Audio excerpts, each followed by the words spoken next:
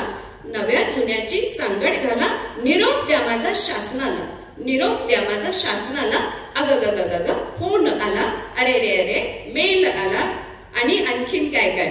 पुंडलिक वरदा, पंढरीनाथ महाराज की.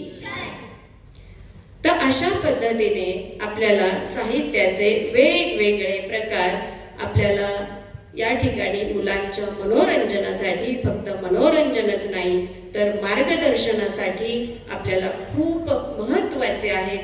यामध्ये अनेक आणखीनही खूप सारे प्रकार आहेत, परंतु या सगळ्या प्रकारांची आपल्याला ओळख होण्यासाठी मुळात आपण पहिल्यांदा वाचतं झालं पाहिजे मुळात. आणि त्याही अगोदर तुम्हाला माहितीये 69वा अखिल भारतीय मराठी साहित्य संमेलन जेव्हा माऊलींच्या पुण्यभूमीमध्ये झालं होतं आणि त्यावेळच्या अध्यक्ष होत्या गानसम्राज्ञी लताताई मंगेशकर आणि अध्यक्ष होत्या शांताबाई शेळके.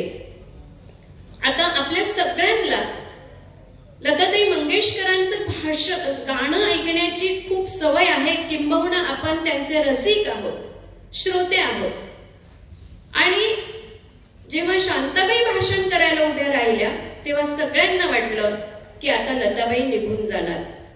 आणि लताबाईंनी अक्षरशः होती तीच खुर्ची कायम ठेवली आणि शांताबाई शेळकेंचं संपूर्ण भाषण त्यांनी मनपूर्वक ऐकलं. आणि जेव्हा लताबाई बोलायला उभ्या राहिल्या तेव्हा त्या असं म्हणाल्या की मी गाणं चांगली म्हणते की नाही मला माहिती नाही, पण मी खूप चांगलं ऐकते.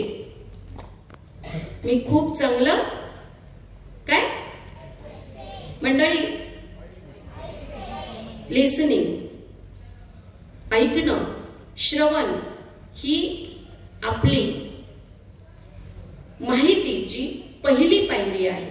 आणि म्हणून जर आपल्याला वाचण्यापूर्वी किंवा वाचायला वेळ नसेल तर आपण ऐकलं पाहिजे, वाचलं पाहिजे, तरच आपण छान बोलू शकू, छान लिहू शकू.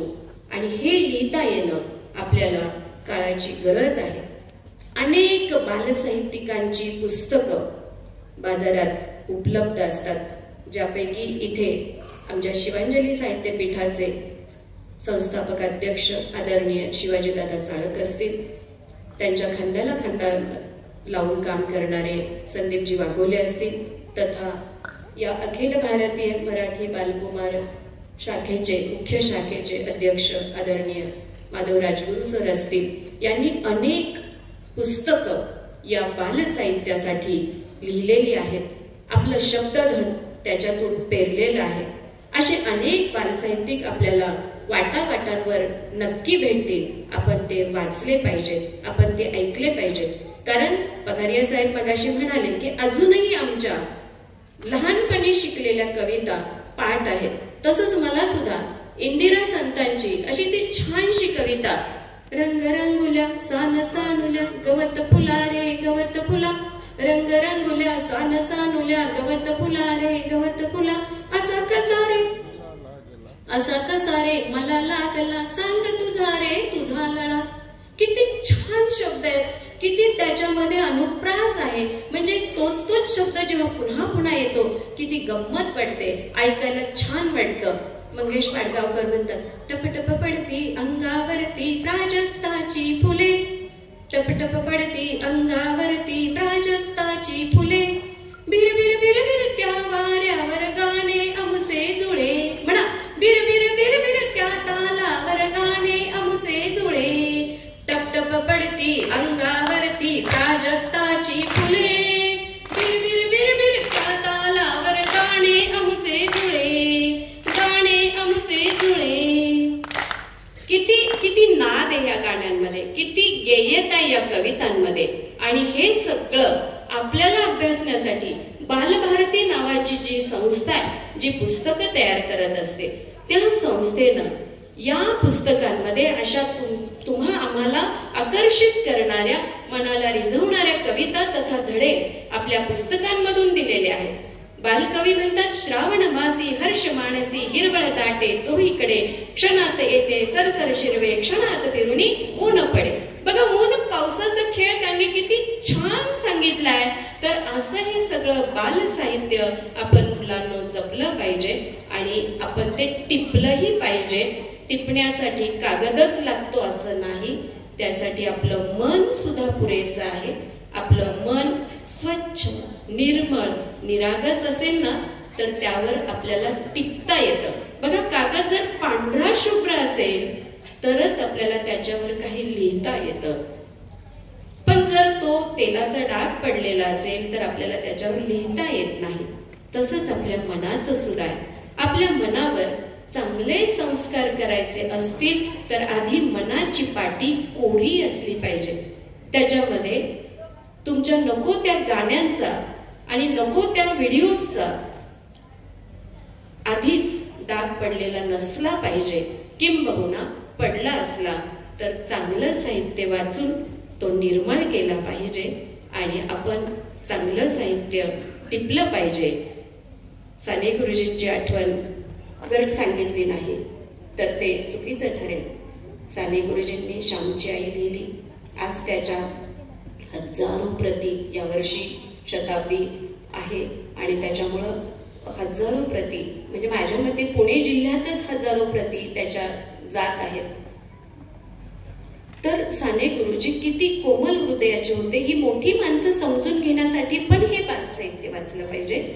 साने गुरुजी एवढे मोठे लेखक, एवढे मोठे समाज सुधारक तथा कवी, साहित्यिक सहज चालले होते.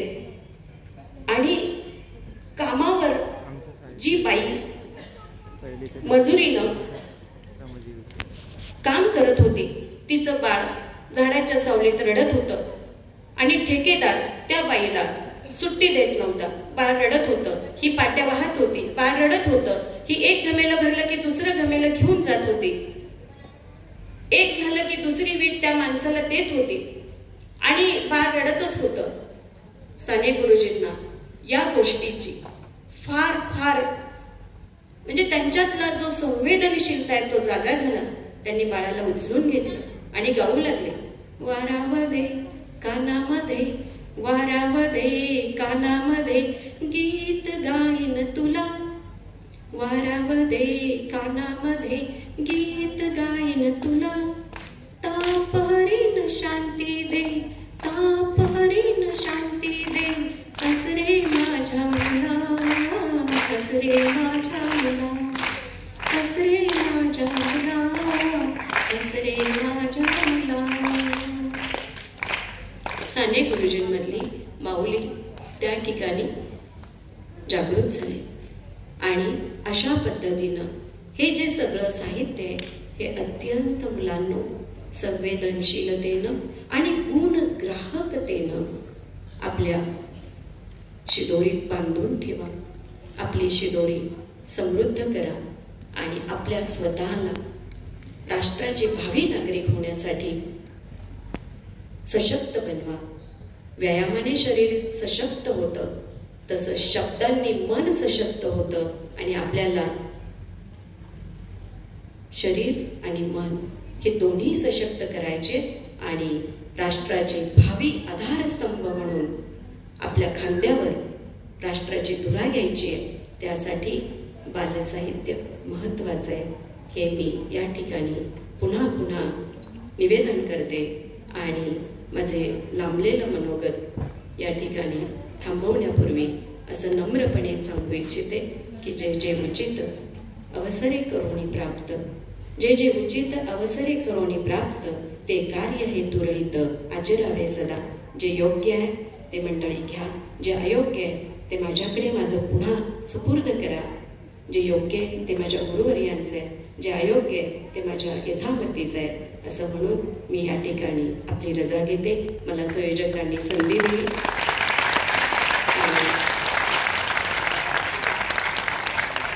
साहित्याबद्दलची एक उर्मी त्या निमित्ताने भोसरी या विभागामध्ये पेरता आली असं मी म्हणेन. आपण सगळे मिळून ते रुजवूया, खांद्याला खांदा लावून काम करूया. जिथे जिथे जशी आवश्यकता असेल ती माझी शालेय वेळ सांभाळून उर्वरित वेळेमध्ये आपल्या बरोबरीने काम करण्यासाठी मी नक्की प्रयत्नशील राहील अशी ग्वाही देते. धन्यवाद. जय जय रामकृष्ण. जय हिंद. जय महाराष्ट्र.